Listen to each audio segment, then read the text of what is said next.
Welcome back, folks. It's Jab and I'm back again.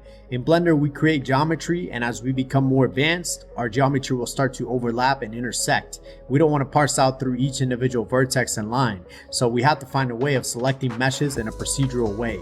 This will allow us to create groups to later only affect those areas. So let's get to Blender right now. We have my female robot in our scene, and we can see that she has a lot going on.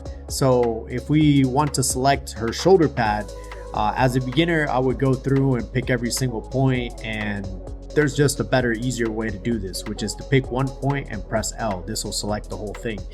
There may be times when you want to select something progressively, so I'm going to take away her armor with H just to see the skeleton, and now by selecting just one area, we can progressively highlight more of it with Ctrl+ and Ctrl-. There's one more way we can select, and that is with our similar menu.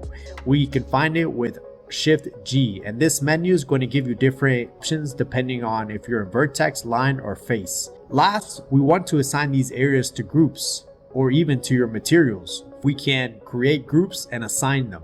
And similarly, for materials in the material tab, we can also use the assign key. And that's it for today, guys. Watch some of my other videos or catch me on YouTube, Instagram, or Twitter. See you there.